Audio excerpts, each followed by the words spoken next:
It's great to have you with us from wherever you're tuning in from. For more information about Elevate Church or to contact us, head to our website elevatechurch.me and take us wherever you go by downloading our Elevate Church AU app. We hope this message inspires and helps you to take your next steps in your journey. Good to see you all this morning. Special welcome to those of you who are joining us for the first time. Already met some of you, so that's brilliant. Well done for being here. Now, any sports fans here? Who are my sports fans? Thanks, Vicky. Really? One? Come on now. All right, 1.5. Yeah. People follow an entire sport. I'm a fan of, Aussie rules football. I'm a fan of basketball or a fan of soccer.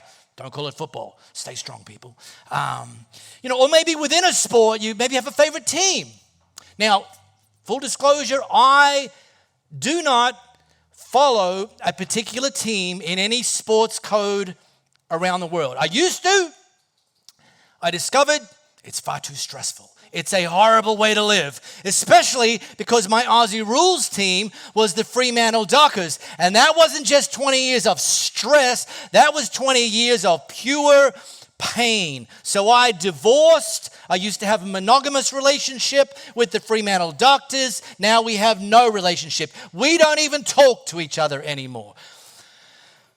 But, okay, I will confess that just last week, I learned that the Perth Wildcats were in the playoffs and they were playing, or as the cool kids say, versing the Melbourne United basketball team. And I thought, got to show a bit of P-Town patriotism. So I tuned in. It was a best of 3 series. I watched game 1. Damn you, Melbourne. The Wildcats lost. Just, it's spoilers, a few spoilers here if you didn't catch it up. Okay, all right. Well, come on, you're still in at Wildcats. The next game was here in Perth at the RAC Arena. I'm like, I got to watch that. So I watched that, and at halftime, Wildcats were down by 27 points. And I'm like, I wonder what's on Netflix. And... But I'm like, come on, hang in there, Mark. Come on, toughen up, princess, I said to myself. Not you, princess. And, okay. And the Wildcats won. Yes. Woo! It's now 1-1. Goes to the decider, best of 3 in Melbourne. And I watched that, and it was ugly, if you're a Perth fan. It was brutal, and we lost. And we missed our chance on making it into the finals. And that was that. But here's the thing.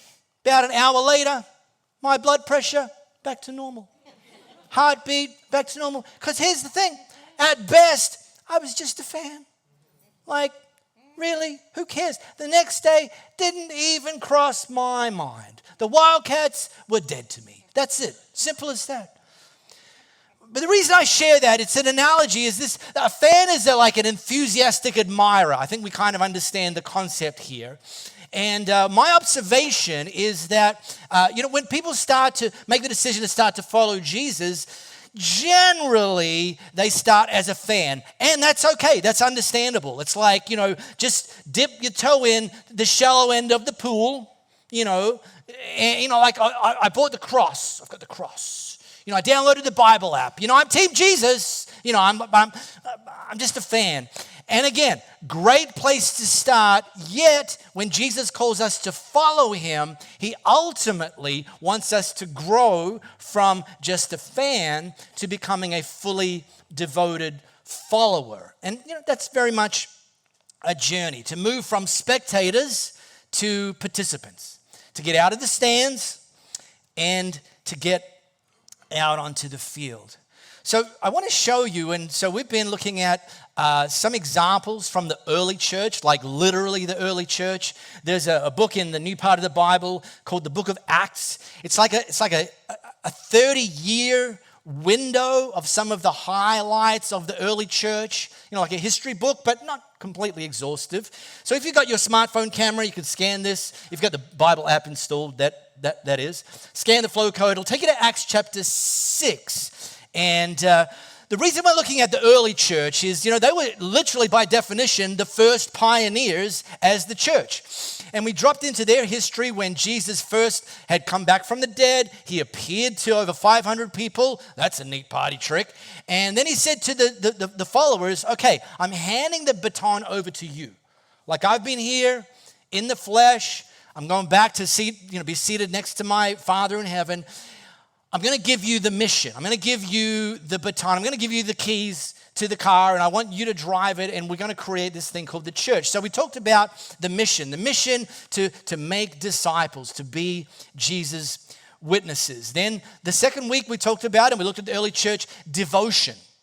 And this word devotion, incidentally, is increasingly countercultural in our FOMO culture, because we don't always like to get too devoted, because what if a better offer comes around? So we'll be like, you put your left foot in, you put your left foot out. It's like, that's not devotion, people. Devotion is all in. And so we looked at the early church and looked at the things that they were devoted to. And then last week, or 2 weeks ago, we talked about faith, that the early church demonstrated a belief that God is a miracle-working God, and a commitment to themselves being used by God to be someone else's miracle, particularly in the areas of generosity. And the reason we're looking at the early church and them pioneering is Elevate turned 75 years old this year, and we owe it to some pioneers 75 years ago who launched a church. And we're looking at asking this question: what does it mean for us to pioneer the next chapter? Some churches don't make it to 75, but we don't just want to make it and then just collapse on the finish line. It's like, what does the next chapter look like? And what does God require of me in that pioneering of the next chapter? So what we're going to drop into is, I mentioned this book of Acts is like a 30-year window. We're going to drop into a slice of history, actually very early on in this church. The big brain people can't exactly agree, but they think it's in the sort of 1 to 5 year window, which, technically is in the church's infancy. And the church is kind of new, like on the planet new. And they reached a critical point because there was some internal dissatisfaction. Like, it happened then. It sometimes happens today. And what we're going to see, actually had the potential to tear the church apart. And spoiler alert, the problem was being caused by a very simple thing. That is that there were too few people being expected to do too many things. I know, sounds like your family.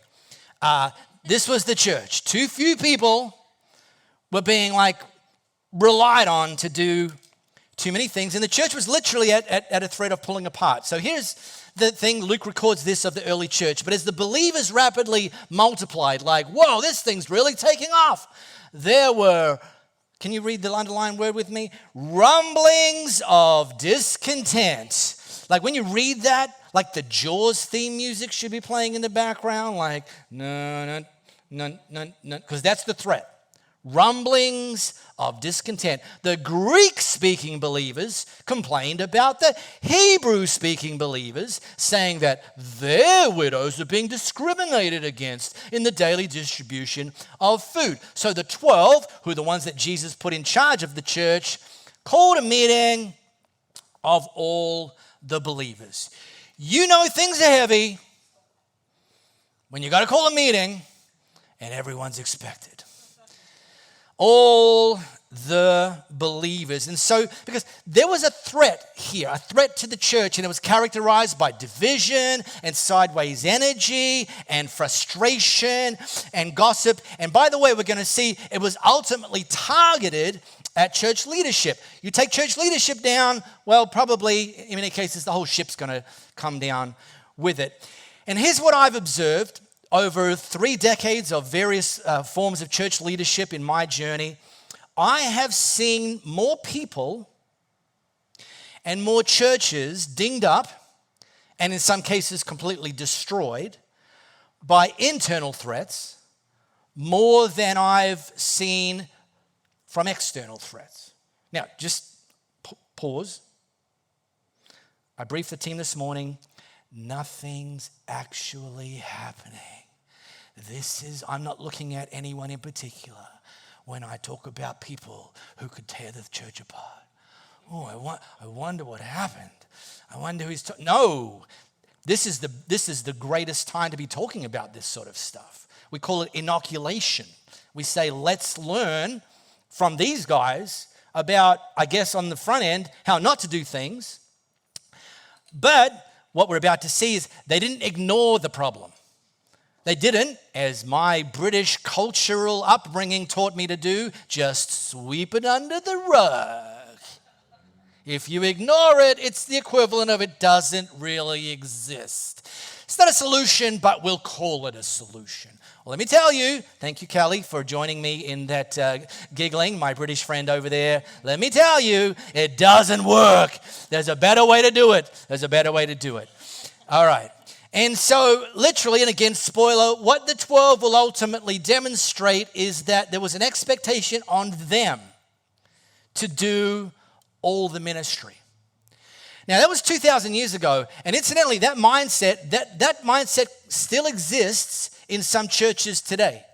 It still exists in some people today. This idea that there's the professional Christians, like the ministers, and the ministers do the stuff. And then there's the norm core, the rest, the people. And they get the stuff done to them or for them, or they get to watch the stuff being done by the ministers. And here's the thing. Well, there's a few things about that. Like need prayer, get the minister to pray for you. In hospital, ask the minister to visit you. And the list goes on. It's problematic. Now, it's problematic because it's not biblical. Okay, it's not biblical. Well, what does that mean? Well, first of all, it's untenable. It's untenable to expect, because the professional Christians are always going to be the vast minority, percentage-wise, like numerically speaking, within a church. And to expect the so-called ministers to do all the things is untenable. In fact, I can't give you an Australian statistic, but there are some wildly large numbers of just how many people leave church leadership, paid church leadership every single year. In some cases, because it's just not sustainable. Like it just, I can't keep on like this. But that's not God's pattern for this small group, this sort of like elite, so to speak, do all the things and then everyone else not. Actually, no. That's kind of like a chaplaincy model. And it will also limit the growth of the church. The biblical model is where Jesus and other early church leaders describe the church as a body and says that the body builds itself up as each part does its work. Some of you are eyeballs, some like Mr. Potato Head. Some of you are the nose. Some of you are the feet, the legs, the ears. And as those pieces come together and all do their work, that's how the church builds itself up. So we see in this early church, the threat, rumblings of discontent. Now, here's what I know. Rumblings of discontent rarely make your life better. Rumblings of discontent rarely makes your family better, rarely makes your workplace better, and almost never makes your church better. Rumblings of discontent. So all I want to do today is just a quick flyover of 3 things that we can do to inoculate ourselves against rumblings of discontent getting in and doing damage to our lives personally and to us as a church. And here's the thing. Again, we're not talking about just ignoring it, denying it. Shut up. Who asked you? We're not doing any of that. The church dealt with it. They called a meeting, they dealt with it, and we'll come to that. But there's some things that we can actually do and cultivate that are better, more effective, healthier than us allowing rumblings of discontent to become the primary go-to tactic. Here's the first one, and there'll be no prizes for guessing this one. Avoid gossip. Hey, look, can you, gossip. What is this word Mark refers to? You know how it goes. It starts like this. Hey, did you know? Hey, did you hear? Hey, shh, come over here. You're not going to believe this, but... And I will go on record right here, right now with you. I believe it's one of the most destructive yet tolerated behaviors in churches and, yes, in workplaces, in families. And it'll actually destroy things from the inside out. And that's where a lot of the power comes from. And look, I was on the receiving end of this a couple of years ago. An ex-Elevate attendee decided they were going to launch a smear campaign against me. Oh, wonderful. God bless you too.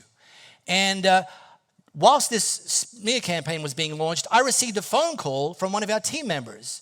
And they were phoning me, first of all, to let me know that they'd just been targeted by the person that had launched the smear campaign. Because that person was just dropping the gossip bombs on anyone that was willing to listen. I got a phone call from one of our team saying they just got me with their gossip campaign against you. And I was like, well, that's unfortunate. But they were actually phoning me to say two things. Number one, I told them, I just want you to know two things. I told them that what they were saying was not true. And I'm like, okay, well, that helps you sleep at night, right? And secondly, I want you to know, this was the person that called me, I want you to know I will always have your back. Now, you don't have to put your hand up, but how many of you know it is much better to be surrounded by people who will always have your back as opposed to being surrounded by people who will always stab you in the back? Hello. Yeah. Can we agree? We good? All right, that's it. See you next week. Yeah. But here's this thing. It's actually a bit of a chicken or the egg scenario. Because actually I think like we're called to be people who have other people's back. Right? But which comes first? Like cultivating, like having people in your world who have your back, or being the sort of person that has other people's back? It's a chicken or the egg scenario. But let me point this one out. If you find in your life that gossip always seems to flow in your direction, guess what? You have a reputation for being a gossip. People know that you're a willing target. You're a willing recipient. In fact, worst of all, you're a willing conduit, because if they tell you, they know that you're going to go and tell someone else. So, one of the best ways to cultivate having people in your world who have your back is to first be somebody and develop the reputation as being somebody who has other people's back. And what you will find is over time, gossip will stop flowing in your direction because you're just not fun anymore. We used to sit around the break room at work and we had such great conversations about other people. I miss those days.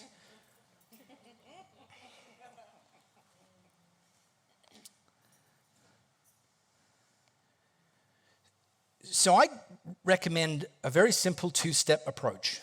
Number one, if someone does come to you with their list of gossip and criticism, just ask some questions. And I'll call them grown-up questions. Like, is that true? maybe we should fact check that. Is that helpful? Like, is it like you telling me this? How is that helping anybody or the situation, even if it is true? Why are you telling me? So, and then that's the first step. Like, just ask adult questions. And the second step, if they continue, literally stand up and walk away. Just like this isn't what I do. Maybe it's what I used to do, but it's not what I do anymore. I'm going to leave the table. I'm going to leave the room. This is not the trajectory of my life. So are we good? I mean, if you don't agree with me, go outside and gossip about what I said.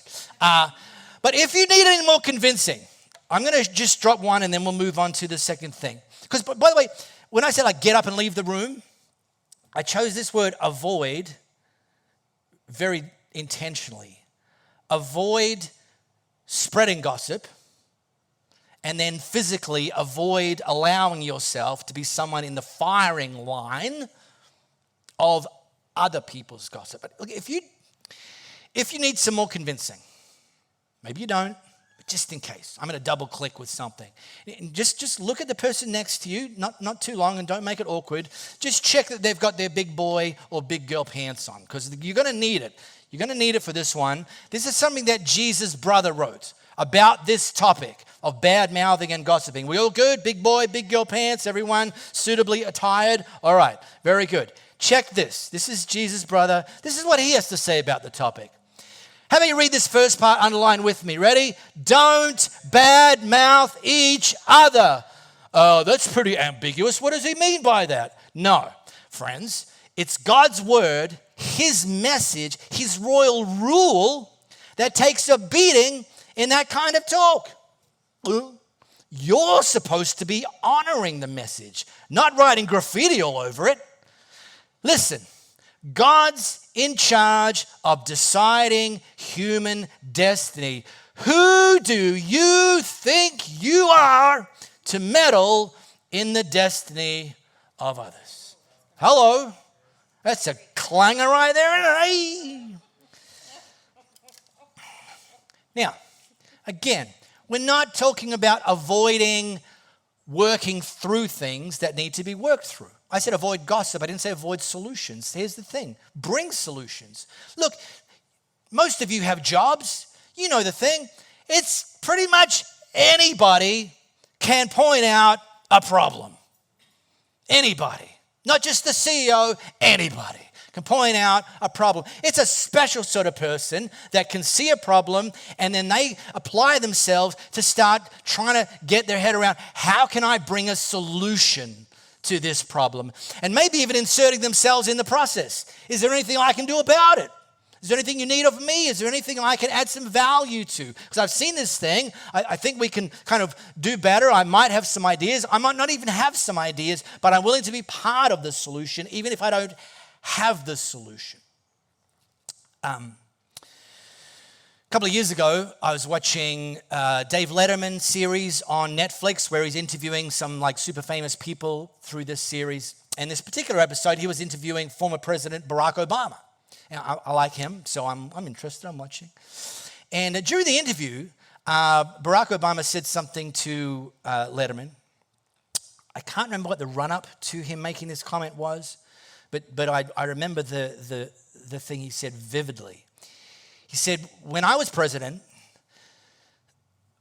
my favorite 6 words from the people that I had around me were these: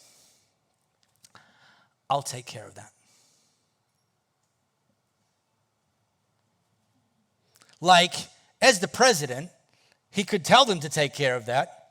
As far as I'm aware, they wouldn't have a choice in the matter. But my favorite words were, we didn't even have to get there. We didn't have to go there. We didn't have to wait for that. When I had the people in my circle that would say to me, Mr. President, I'll take care of that. Teams, families that have that kind of posture, that kind of commitment, not just standing around pointing out problems, contributing to the solution, or like I said, even if you're like, I don't know how this can be solved, but I'm willing to be part of the solution. The phrase in sports, they say, put me in, coach.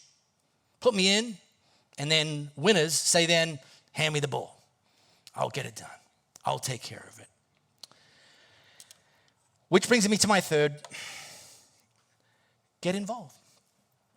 One of the things that characterizes sports fans all around the world while they sit in the stands or on the couch, they are all the world's leading experts. Like they are never wrong. Never. The coach is wrong. What an idiot. I can't believe we've still got this guy coaching our team. They know what the coach should have done. They knew who the coach should have subbed out, subbed in. They knew, why didn't he call a timeout? Everything. And then as far as the players, they know what the players should have done. These are people sitting on the couch who couldn't even begin to do anything even vaguely resembling what the players are doing, but they know what they should be doing. You know, like I just love it, sitting there watching the Olympics with your bag of Doritos. Oh, I can't believe that person didn't win the gold medal. Pass me the Doritos. Like, what are you talking about? But here's what I've observed is when people make the decision to get out of the stands and get onto the field, they quickly discover that they don't actually know everything. Oh my gosh, this is way more complicated than I thought. Yeah, that's why they pay those people millions of dollars, because it's not easy. But you discover that when you get involved. You're like, oh, whoa, okay, get it? In the words of Forrest Gump, that's all I have to say about that one. Then this slice of history continues. So they called a meeting, and they said, look, we apostles should spend our time teaching the word of God, not running a food program. And so, brothers, select 7 men. So they've moved to the solution side. Like, we agree. There's a problem. We're going to tell you what the problem is caused by. Too few people being expected to do too many things. So here's how we're going to solve it. We are going to solve it. We're going to put it on the table. We're going to bring everyone together. And we're going to solve it. Select 7 men who are well respected and full of the Spirit and wisdom, and we'll give them this responsibility. Now, I've highlighted that last word because I wonder if you've ever thought about your part of being a part of a church today, Elevate Church, as being a responsibility. Like, what's my part in this? Because here's something that pioneers don't say. That's someone else's responsibility. Someone should do something about that. Pioneers grab the nearest pickaxe, roll their sleeves up, click in their Levi Strauss jeans, and just get in there and say, look, I'm just going to do my part. I'm going to take my piece of the responsibility. So, just to recap as we land this thing, the church in its very infancy ran the risk of breaking apart and maybe imploding entirely. We don't know, because it didn't happen, thankfully. And that was like before it even turned 5 years old. This is what happened after they got together, put the issue on the table, and worked through it from the perspective of not just looking at the problem, but what is the solution. Here's what happened next. Again, remember the church was under an internal threat. So God's message continued to spread. Crisis averted. The number of believers greatly increased in Jerusalem. And get this one, and many of the Jewish priests were converted too. So here's what's going to be the power. I mean, of course, God, let's just assume that's a given. A power behind us pioneering the next chapter, and that is that it's not going to rely on one or a few personalities. It's not going to rely on one or a few people. It's going to be about us taking our place, taking our responsibility, and working together. And we're going to hit up against some stuff. Someone's going to say something, decisions going to be made, something's going to happen. It's going to happen. When it happens, let's be people who process things better in a God-honoring way, not spraying graffiti all over God's message. I love that. Because here's what's happening this week, just this week. This week, because somebody took up their responsibility and served, somebody had their needs prayed for by our prayer team. This week, because somebody served a first-time guest who had never been inside a church or haven't been inside a church for some time and kind of was waiting for the roof to cave in when they walked in the doors, was actually met by someone who smiled. That's happened because somebody served. Because somebody served a person who's had a challenging week, was able to come in and stand and allow God's Spirit just to kind of give them some new hope in worship. Because somebody served. Right now, our Elevate kids are literally learning this exact topic that we're teaching today. Cast and Crew, it's called, about how life to be effective needs everyone coming together and doing their stuff. That's only happening because somebody served. Because somebody served this week, someone struggling with addictive behaviors was given hope. At 11:30, our Elevate youth are meeting up. And because somebody's serving, or somebodies are serving, they're going to be learning about the importance of making wise choices. Hello. Because somebody served this week, people are finding friendship and encouragement. And because somebody served this week, hell is getting smaller and heaven is getting bigger. We really hope you got a lot out of this message. If you live in the Perth area, we'd love for you to join one of our live experiences. For times and directions, as well as information, head to our website, elevatechurch.me. For those of you beyond the Perth area, we'd love for you to connect with our online experience, which premieres every Sunday via YouTube and Facebook Live, and on demand immediately after. And to partner with us to reach more people by giving financially, head to our website, elevatechurch.me, and also download our Elevate Church AU app.